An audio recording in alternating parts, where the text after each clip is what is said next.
स्वागत है आपका मुद्दा में। मैं हूं आपके साथ नेहा दुबे। एक और राज्य में कांग्रेस की सरकार मुसीबत में पड़ती हुई दिखाई दे रही है। छत्तीसगढ़ में बगावत के बादल मंडराने लगे हैं। छत्तीसगढ़ के कैबिनेट मंत्री टीएस सिंहदेव ने बीते शनिवार को पंचायत और ग्रामीण विकास विभाग से इस्तीफा दे दिया। सिंहदेव ने मुख्यमंत्री भूपेश बघेल को 4 पन्नों की चिट्ठी लिखकर विभाग में हस्तक्षेप का आरोप लगाया है। आपको बता दें कि विभाग छोड़ने के बाद कद्दावर मंत्री टीएस सिंहदेव अब मुख्यमंत्री के संपर्क से बाहर है। सूत्रों से मिली जानकारी के मुताबिक सिंहदेव अपनी बात दिल्ली जाकर हाईकमान के पास रख सकते हैं। वहीं रविवार रात रायपुर में कांग्रेस विधायक दल की बैठक हुई, जिसमें सिंहदेव शामिल नहीं हुए। संभावना जताई जा रही है कि मंत्री सिंहदेव विधानसभा के मानसून सत्र में भी शामिल नहीं होंगे। वहीं पूर्व मुख्यमंत्री डॉक्टर रमन सिंह ने कहा है कि मैं जो महाराष्ट्र जैसी स्थिति ही छत्तीसगढ़ में बन रही है और सरकार धरी रह गई है और सारे लोग बगावत में आ गए हैं। रमन सिंह ने कहा है कि पंचायत और ग्रामीण विकास विभाग के लिए अनुमोदन के लिए चीफ सेक्रेटरी की अध्यक्षता में सचिवों की कमेटी बना दी गई है। टीएस सिंहदेव से 500 करोड़ रुपए की योजना की स्वीकृति देने को अधिकार छीन लिया गया था और ऐसे में काम को नहीं हो पाया वो काम, और ऐसे में इसी की वजह से निराशा टीएस सिंहदेव के मन में है। सिंह ने कहा है कि सिंहदेव सरकार में दूसरे नंबर के मंत्री है, लेकिन आज वो निराश और हताश है। ये स्थिति छत्तीसगढ़ के सभी मंत्रियों में है। सभी आक्रोशित है। छत्तीसगढ़ के कैबिनेट मंत्री टीएस सिंहदेव के त्यागपत्र के बाद प्रदेश की राजनीति में फिर से एक बार मुख्यमंत्री की कुर्सी को लेकर ढाई वर्ष के फॉर्मूले की चर्चा जोर पकड़ने लगी है। राज्य में 15 वर्ष तक विपक्ष में रहने के बाद कांग्रेस की सत्ता में आने के साथ ही सरकार गठन तक मुख्यमंत्री भूपेश बघेल और सिंहदेव की जोड़ी की तुलना जय और वीरू से की जाती रही थी और ऐसे में मगर 2 वर्षों में दोनों के बीच का पूरा राजनीतिक समीकरण बदल गया। छत्तीसगढ़ में कांग्रेस के चुनाव जीतने के बाद यह तय हुआ था कि भूपेश बघेल और टीआर सिंहदेव 2.5 वर्ष का कार्यकाल पूरा करेंगे। ऐसे में जब भूपेश बघेल के 2.5 वर्ष पूर्ण हुए तो टीआर सिंहदेव ने मुख्यमंत्री पद की लिए अपनी दावेदारी पेश की। इसको लेकर रायपुर से लेकर दिल्ली तक कांग्रेस की राजनीति गरमा गई। इसके साथ ही कई दिनों तक टीआर सिंहदेव ने दिल्ली में कई विधायकों के साथ डेरा भी डाला, लेकिन न बघेल ने मुख्यमंत्री पद छोड़ा और न ही सिंहदेव को कुर्सी मिली। इसके बाद बघेल और सिंहदेव में तनातनी बढ़ गई। माना जा रहा है कि टीएस सिंहदेव राज्य के मुख्यमंत्री बनना चाहते हैं और ऐसे में इनके लिए वो राहुल और प्रियंका गांधी के साथ कई बार बैठकें कर चुके हैं।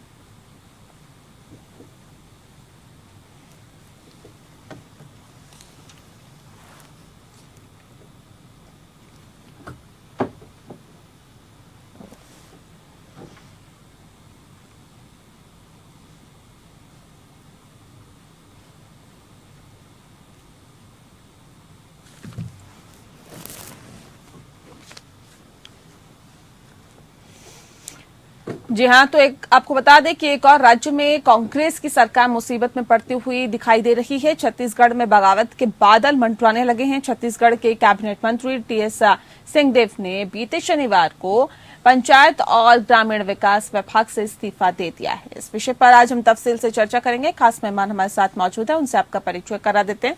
इस वक्त हमारे साथ अमित चिमनानी जी हैं, नेता हैं भारतीय जनता पार्टी के। बहुत स्वागत है आपका। रत्नेश मिश्रा जी हमारे साथ है, प्रवक्ता है कांग्रेस के। आपका भी बहुत स्वागत है।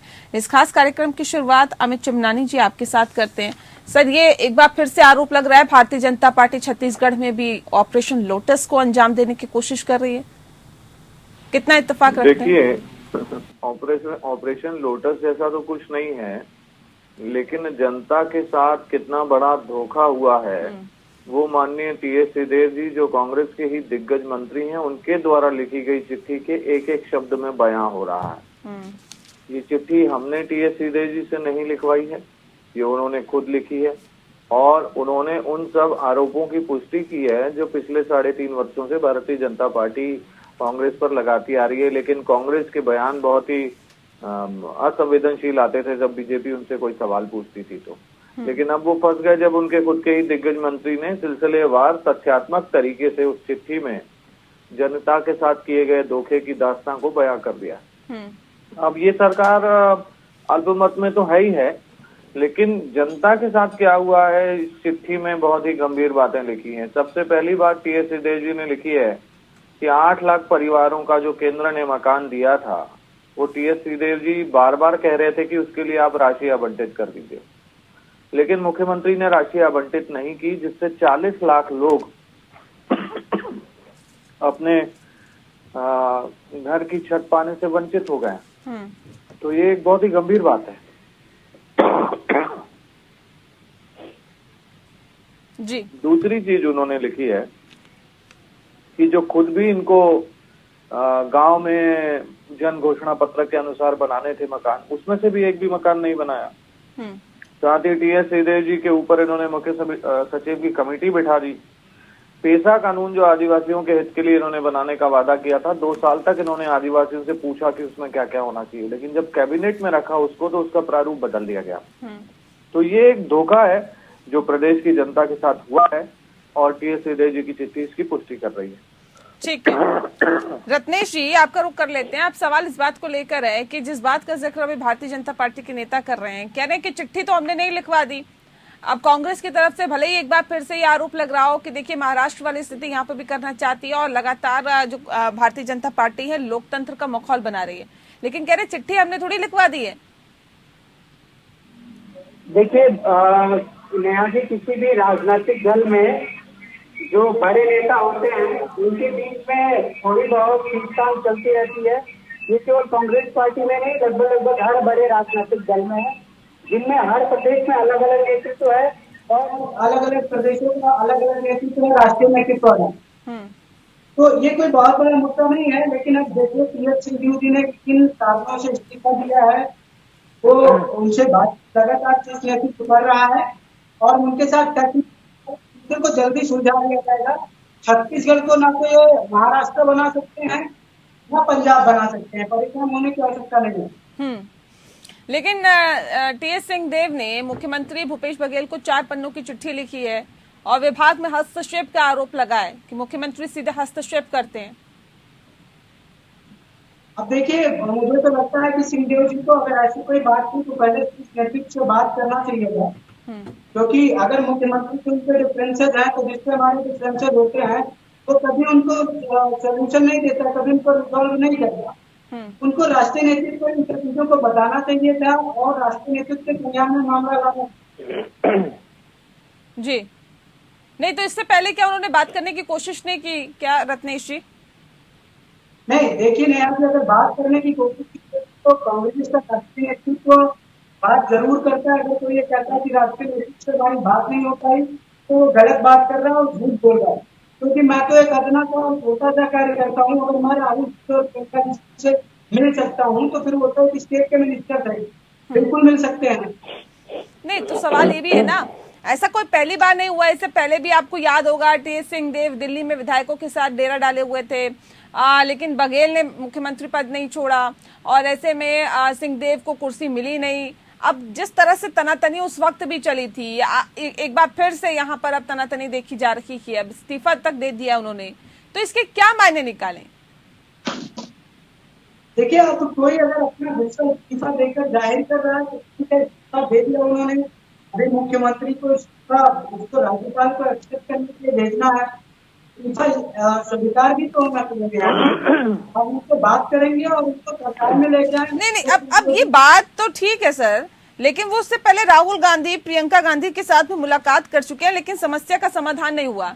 अब सवाल ये है कि जब राहुल गांधी और प्रियंका गांधी समस्या का समाधान नहीं कर सके, वो कहते हैं कि 2.5 साल के लिए मुख्यमंत्री बनना तय हुआ था, लेकिन बघेल कुर्सी छोड़ नहीं रहे हैं, हमें मुख्यमंत्री बनने नहीं दे रहे हैं और अब इसके ज्यादा हमें बर्दाश्त नहीं होगा। अब ऐसे में क्या सिचुएशन होगी आखिर, या कैसे बीच का रास्ता निकलेगा? देखिए नेहा जी, अगर बात मुख्यमंत्री करने की, देखिए राजनीति बहुत सारी चीजों, बहुत सारी मात्रा का परित्याग करना पड़ता है। बहुत सारी चीजें जो पार्टी के लिए, देश के हित के लिए जो आपके योग्य होता है, हमें उसको नहीं मिलता है, संतोष करना पड़ता है। लगता है कि नहीं, संतोष करना तो पड़ता है, लेकिन ये समझा पाएंगे क्या आप टीएस सिंहदेव को? वो तो समझने के लिए तैयार नहीं है। जी नया जी बिल्कुल आया जाएगा, उनके साथ बातचीत और देखिएगा वो मंत्री परिषद में दोबारा से लौट जाए। ठीक है, इसकी कितनी संभावना नजर आ रही है अमित चिमनानी जी कि वो वापस लौट जाएंगे, वापस उसी ट्रैक पे आ जाएंगे जिस बात का जिक्र अभी रत्नेश मिश्रा जी कर रहे हैं?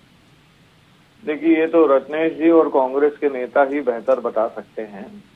हमारा ये कहना है कि इनकी आपसी खींचतान है नहीं है, मुख्यमंत्री की लड़ाई है नहीं है, लेकिन जो चिट्ठी में बातें लिखी है उसमें ये लिखा है कि जनता के खिलाफ ही मुख्यमंत्री ने साजिश की है। इस चिट्ठी में उल्लेख है कि मनरेगा के मजदूरों की जबरदस्ती हड़ताल करवाई गई और वो हड़ताल पर नहीं जाना चाहते थे, और हड़ताल पर जब गए उसके बाद वो हड़ताल से वापस आकर काम में लगना चाहते थे, लेकिन उनसे किसी ने बात नहीं की और 1250 करोड़ रुपया उनकी मजदूरी का पैसा प्रभावित हुआ। वो 1250 करोड़ रुपया बचा लिया गया। तो कौन सी ऐसी सरकार है नेहा जी जो अपने प्रदेश के जनता के खिलाफ साजिश करती है? मुद्दे ये सामने आ रहे हैं कि 3.5 साल में इस सरकार ने जनता के साथ धोखे के अलावा कोई काम ही नहीं किया। और ये हम नहीं कह रहे हैं, क्योंकि बीजेपी जब कहती है तो आप उसको एक महज आरोप बता देते हैं। ये आपके दिग्गज मंत्री जो मुख्यमंत्री के दावेदार थे वो कह रहे हैं, तो इससे जुड़े सवालों के जवाब क्यों नहीं देती कांग्रेस? वो नाराज हैं, मान जाएंगे, चलिए वो आप करते रहिएगा, लेकिन जनता से संबंधित जो विषय इसमें लिखे हैं उसके बारे में क्यों नहीं जवाब दे रहे? ठीक है रत्नेश जी, जवाब दीजिए जल्दी से कि भारतीय जनता पार्टी जब इस तरह के आरोप लगाती तब तो आप ये कहते हैं राजनीति कर रही है भारतीय जनता पार्टी, लेकिन आपकी पार्टी के नेता जब इस तरह के आरोप लगा रहे हैं चिट्ठी में लिखकर, इसे क्या कहेंगे? ये भी राजनीति हो रही है क्या? देखिए, ऐसी कोई बात नहीं है, ठीक है। और जहाँ तक आरोप लगाने की बात है, उन्होंने एक पत्र लिखा है, समस्याएं की उन्होंने बताया है मुख्यमंत्री जी को। नहीं, ये समस्याएं तो जनता के साथ जुड़ी हुई है ना सर, इसलिए ये समस्याएं हम उठा रहे हैं। देखिए, अगर मुख्यमंत्री जी के संज्ञान में मामला आया है बघेल जी के, तो उसका निराकरण किया जाएगा। अगर उनको लगता था, हो सकता है कि मुख्यमंत्री के संज्ञान में ये बातें ना रही हो, उनको गलतफहमी हुई हो कि मुख्यमंत्री जी ऐसा जानबूझकर कर रहे हैं। भाई, बहुत सारी ऐसी चीजें होती है जो मुख्यमंत्री तक नहीं पहुंच पाती। नहीं तो पहले डायरेक्टली चिट्ठी लिख दी जाती है या फिर बताया जाता है, समझाया जाता है कि ऐसी समस्याएं हैं, इन सबको दूर करने की कोशिश करनी चाहिए, यानी कि कम्युनिकेशन गैप है आप लोगों की सरकार में, ये माना जाए? नेहा जी, देखिए, इस देश में प्रत्येक नागरिक को अनुच्छेद 19(1) के तहत विचार एवं व्यक्ति की स्वतंत्रता है। सर, कम्युनिकेशन गैप को दर्शाती है ना ये चिट्ठी। सुनिए तो नेहा जी, वो अभिव्यक्ति अपनी किसी भी माध्यम से कर सकता है। अब उनको पत्र लिखकर अभिव्यक्ति का माध्यम सही लगा तो उन्होंने किया। यहाँ कोई कम्युनिकेशन गैप नहीं है। चिट्ठी में टीएस सिंहदेव जी ने लिखा है कि मैं बार बार कहता रहा, एक बार नहीं, मैंने 10 बार कहा, मिलके कहा, फोन पे कहा, बार बार कहा, तो कहेगा कम्युनिकेशन? आपसे बता रहे थे टीएस सिंहदेव जी, भाजपा के प्रवक्ता से बता रहे थे, क्या मिलती? अरे चिट्ठी में लिखा है, चिट्ठी तो पढ़ लो, आप डिबेट में बैठे हो, चिट्ठी तो पढ़ा नहीं? नहीं, चिट्ठी है आपके पास? मेरे पास चिट्ठी है, ये सामने, इसमें लिखा है, इसमें लिखा है। आप चिट्ठी तो पढ़ो ना, क्या बात कर रहे हो? हमको क्यों बताएंगे? उन्होंने पूरी दुनिया को बता दिया। कैसी बात कर रहे हैं? लेकिन चिट्ठी आप देखो क्या है। नेहा जी, 1 मिनट में कंप्लीट करूँ क्या? जी अमित जी, मैं ये कह रहा हूँ, इतना संवेदनशील विषय हो गया, उसके बाद भी कांग्रेस के नेता टीवी डिबेट पर बैठ रहे हैं और चिट्ठी को पढ़ा नहीं है उन्होंने, तो फिर इनसे न्याय की क्या उम्मीद करे जनता? टीएस सिंहदेव ने क्या लिखा है यही इनको मालूम नहीं है। ये आगे मुख्यमंत्री जी का बचाव करने कि नहीं कम्युनिकेशन गैप होगा, ये जनता को फिर बेवकूफ बनाने आ गए। अरे आपके नेता ने क्या चिट्ठी लिखी है, उसको पढ़ो मैंने, फिर बताओ। उन्होंने चिट्ठी मुख्यमंत्री को लिखी है, भारतीय जनता पार्टी को नहीं। ये कौन सी चिट्ठी लेके घूम रहा है भाई? अरे ये तो सार्वजनिक हो गई ना, उनको प्राइवेट अलग से लिखी है क्या? चिट्ठी दी है क्या? रत्नेश जी, आपको छोड़ के चिट्ठी सभी के पास है। रत्नेश जी, क्या कमाल आपको छोड़ के वो चिट्ठी सभी के पास है, सभी को पता है कि टीएस सिंहदेव ने क्या कुछ चिट्ठी में लिखा है। अमित जी, क्या ये जो हालात है ये बताते हैं कि कांग्रेस की सरकार यहाँ पर भी अस्थिर होती हुई नजर आ रही है? देखिए, टीएस सिंहदेव जी कोई एक विधायक नहीं है, वो एक ऐसे नेता हैं जिनका एक बड़ा जनाधार है। उनको यहाँ राजा साहब के नाम से जाना जाता है और उनकी शख्सियत की एक खासियत है कि वो बहुत गंभीरता से बात करते हैं और कोई भी बात जल्दबाजी में वो करते नहीं है। वो बहुत गंभीर नेता है और ये उनका शीर्ष नेतृत्व भी जानता है, देश की जनता भी जानती है। तो ऐसे में जब ऐसा नेता, ऐसा मंत्री जो मुख्यमंत्री पद का दावेदार हो, जिसके साथ बहुत सारे विधायकों का समर्थन हो, एक ऐसा गंभीर नेता जो बहुत कम बोलता है, उसने इतनी सारी बातें बोल दी हैं, तो निश्चित तौर पर ये सरकार जो है वो कहीं ना कहीं अपने ही लोगों की खिलाफत का शिकार है। ये सरकार अल्पमत में है कि नहीं है, ये एक चर्चा का विषय हो सकता है, लेकिन कहीं ना कहीं बहुत सारे ऐसे विधायक टीएस सिंहदेव जी के साथ हैं जो अब सरकार के साथ रहना नहीं चाहते, सरकार के कामों से खुश नहीं है, या सरकार जो जनता के साथ धोखा कर रही है उसका समर्थन नहीं कर रहे हैं। लेकिन डॉक्टर रमन सिंह कह रहे हैं कि महाराष्ट्र जैसी स्थिति अब छत्तीसगढ़ में बन रही है, सरकार धराशायी होती हुई दिखाई दे रही है और सारे लोग बगावत में उतर आए हैं। उसका कारण है नेहा जी कि अभी अभी पिछले संगठन की जो बैठकें हुई कांग्रेस की, उसमें मुख्यमंत्री और प्रदेश अध्यक्ष जो हैं इनकी उनकी आपस में बहस हुई, सार्वजनिक रूप से अखबारों में इसकी पुष्टि हुई कि मुख्यमंत्री ने प्रदेश अध्यक्ष को डांटा। तो एक तरफ वो और दूसरी तरफ फिर ये जो दो मुख्यमंत्री पद के दावेदार थे उनकी आपस की लड़ाई। तो निश्चित तौर पर कांग्रेस के अंदर तो एक बड़ी फूट हो गई ना, कितने खेमे कितने गुट। यहाँ पर एक विधायक अपने मंत्री पर हत्या का आरोप लगा देता है, कई बार वो मुख्यमंत्री पद की बात होती है तो कुछ विधायक दिल्ली चले जाते हैं, कुछ कहते हैं कि छत्तीसगढ़ डोल रहा है, बाबा बाबा बोल रहा है, कुछ कहते हैं कि भूपेश बघेल जी जो है उनको सीएम बने रहना चाहिए। तो कांग्रेस में एक बहुत बड़ी फूट है जिसका अब पुष्टि भी हो गई है और इसके लिए अब कोई डाउट नहीं बचा है। ठीक है, रत्नेश जी कितना इत्तेफाक रखते हैं, क्या कांग्रेस की फूट निकल के सामने आई है? क्योंकि कहीं ना कहीं कयास तो ये भी लगाए जा रहे हैं कि आने वाले सत्र में से भी टीएस सिंहदेव गायब रह सकते हैं।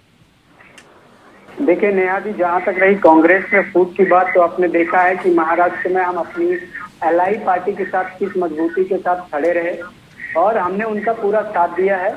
और वहाँ तो हमारी पूर्ण बहुमत की सरकार है, हमारे नेताओं के बीच आपस का जो भी विवाद है वहाँ पे तो सरकार थी, अब नहीं है। यहाँ की बात करिए आप, छत्तीसगढ़ की। तो यहाँ हमारी सरकार है, यहाँ भारतीय जनता पार्टी को वो जो कहते हैं ना, हमारे यहाँ पूर्वांचल में एक कहावत है कि गीदड़ मांस के कहीं बहुत तेज भागत है।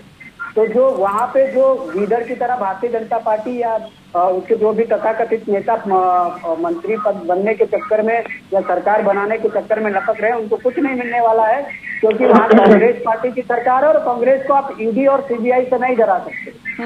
हम डरने वाले लोग नहीं है, हम शिंदे नहीं है, ठीक है, जो आपसे मिल जाएंगे, अपना ईमान बेच देंगे, अपनी जनता ने इन्होंने चुन के भेजा उनके साथ धोखा करेंगे। कांग्रेस पार्टी की सरकार 5 साल चलेगी, इसके लिए निश्चिंत रहिए, भारतीय जनता पार्टी को कुछ नहीं मिलने वाला वहाँ। ठीक है, ये कह रहे हैं कि आपने सुना अमित जी इनकी बात, ये कह रहे हैं आप लोग सरकार बनाने के लिए आतुर रहते हैं, लेकिन यहाँ पे आपकी दाल गलने वाली नहीं है। ये हमने छत्तीसगढ़ में हमारी सरकार बननी चाहिए या बनेगी ऐसी कभी संभावना भी नहीं जताई, लेकिन जिस प्रकार से ये चिट्ठी सामने आई है उससे ये तो स्पष्ट हो गया कि कांग्रेस में फूट है। अब टीएस सिंहदेव जी अगर आपकी पार्टी से अलग हो जाएंगे 30-35 विधायक लेके, तो उसमें हम क्या करने वाले हैं? और दूसरी तो आपको ये आंकड़ा कैसे पता कि 30-35 विधायकों के साथ अलग होंगे? क्योंकि मुख्यमंत्री जब दिल्ली में थे तब उनके साथ जितने विधायक जाने चाहिए थे उससे काफी कम गए थे। वो कोई 71 विधायक हैं, इनके यहाँ 40, 45, 42 लोग गए थे उनके साथ वहां दिल्ली। तो उससे पता चलता है कि बाकी विधायक टीएस बाबा के खेमे के हैं। ये तो बड़ी स्पष्ट और सार्वजनिक चीज है। वो सरगुजा से आते हैं, वहाँ के सारे विधायक और सारे वहाँ के संगठन के लोग उनको समर्थन करते हैं, ये बहुत स्पष्ट है। भारतीय जनता पार्टी के संपर्क में है क्या टीएस सिंहदेव? किसी भी प्रकार से टीएस बाबा हमारे संपर्क में होते तो ये चिट्ठी लिख करके और एक विभाग से इस्तीफा नहीं देते। अभी भी वो स्वास्थ्य मंत्री बने हुए हैं, अभी भी वो वाणिज्य मंत्री बने हुए हैं, उन्होंने पंचायत मंत्री के पद से इस्तीफा दिया है और उसके कारण भी उन्होंने चिट्ठी में लिखे हैं कि जनता के साथ ये सरकार बड़ा धोखा कर रही है। तो सरकार किसी की आए नहीं आए, ये बात तो स्पष्ट हो गई कि कांग्रेस को जो मौका जनता ने दिया उस मौके को एक दुरुपयोग करने वाली सरकार कांग्रेस है और जनता जिन्होंने 71 सीटें दी उसके साथ एक बड़ा धोखा करके उसके साथ अन्याय। ठीक है, ये चिट्ठी कहीं ना कहीं ये बता रही है रत्नेश जी कि जनता के साथ छलावा हो रहा है और ये खुद आपके ही कहीं ना कहीं पार्टी के नेता इस बात को कहीं ना कहीं पुख्ता करते हैं। ये चिट्ठी बताती है कि जनता के साथ छलावा हो गया। बहुत उम्मीदों के साथ तख्ता पलट किया था छत्तीसगढ़ का, आप लोगों की सरकार बनाई थी, राज्य में 15 वर्ष तक आप विपक्ष में बैठे और उसके बाद जब सत्ता में आए तो कांग्रेस के सत्ता में आने और सरकार गठन तक मुख्यमंत्री भूपेश बघेल और सिंहदेव की जोड़ी की तुलना जय वीरू की जोड़ी के साथ की जाती थी। अब ये क्या जय वीरू की जोड़ी में अब खटास पड़ती हुई दिखाई दे रही है? सिर्फ और सिर्फ वजह एक है, मुख्यमंत्री पद। देखिए ऐसी कोई बात नहीं। देखिए अगर टीएस सिंह जी मुख्यमंत्री बनना चाहते हैं तो अभी जैसा कि भारतीय जनता पार्टी के प्रवक्ता ने ही कहा कि उन्होंने केवल पंचायत विभाग से अपना इस्तीफा दिया, वो अभी भी वाणिज्य मंत्री और स्वास्थ्य मंत्री बने हुए हैं। तो अगर मुख्यमंत्री जी उनको काम नहीं करने देना चाहते थे तो फिर इसका मतलब है कि फिर उनके सारे मंत्रालयों में वो इंटरवेंशन करते, वो हस्तक्षेप करते। उन्होंने केवल एक ही मंत्रालय में हस्तक्षेप क्यों किया? तो अगर कोई ऐसी हस्तक्षेप, अगर कोई वैमनस्यता से हस्तक्षेप करता है या आपसी मतभेद से हस्तक्षेप करता, जैसे मैं मुख्यमंत्री हूँ, मैं किसी मंत्री को नहीं पसंद करता हूँ तो मैं तो उसके सारे मंत्रालयों में हस्तक्षेप करूंगा या सुनकर किसी एक मंत्रालय को थोड़ी ना करूंगा। तो ये बस केवल बरगलाने और जनता के बीच में कांग्रेस पार्टी की छवि खराब करने की एक चाल है और एक कोशिश है भारतीय जनता पार्टी की, जिसमें वो सफल नहीं हो पाएंगे। और हो सकता है कि टीएस सिंहदेव जी को कुछ नाराजगियां रही, उनको मना लिया जाएगा। अभी भी वो स्वास्थ्य मंत्री और वाणिज्य मंत्री बने हुए हैं ना। नहीं, ये कैसे मनाया जाएगा सर? जब राहुल गांधी और प्रियंका गांधी के साथ मुलाकात हो गई तब भी समस्या का समाधान नहीं हुआ। अब क्या होगा? अगला कदम क्या आप लोग उठाएंगे? कैसे उन्हें मनाएंगे? कैसे उनकी नाराजगी को दूर किया जाएगा? क्या राज्य का मुख्यमंत्री बना दिया जाएगा उन्हें? नेहा जी, मैं आपको एक उदाहरण देता हूँ।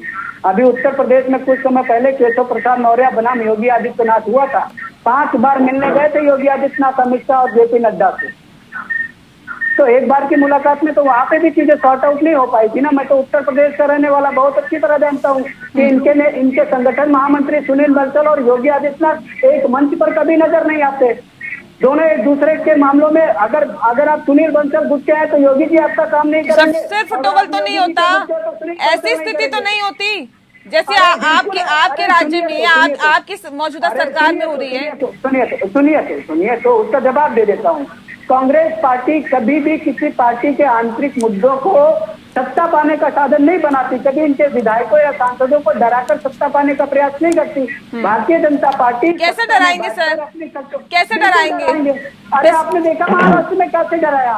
अब इससे बड़ा उदाहरण नहीं, आप कैसे डराएंगे बताइए ना। आपकी तो सरकार केंद्र में नहीं है ना, और जब आपकी सरकार केंद्र में थी तो आपने भी किया, वही किया।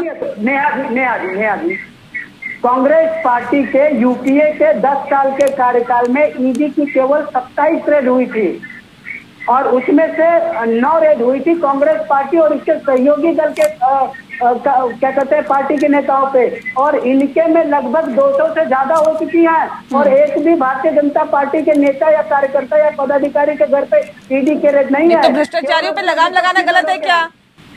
अरे नहीं, ईडी की जांच लगाना हमने कब कहा? नहीं, तो ईडी की जांच होना गलत है क्या? गलत तरीके से जांच करना गलत है उसका। नहीं, आप तय करेंगे क्या रत्नेश जी? बिल्कुल तय करेंगे भाई, विपक्ष में। आप कैसे तय कर लेंगे कि गलत है सही है?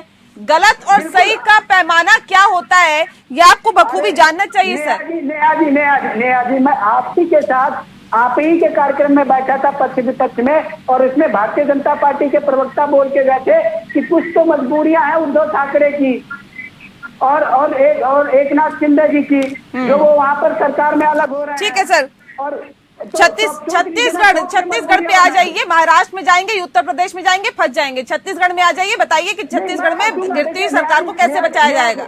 नेहा जी, फंसने वाली बात कोई नहीं है। हमारे यहाँ कहा जाता है कि दूसरे के, अगर जिसके घर पीछे के हों वो दूसरे के घरों पर पत्थर नहीं मारा करते।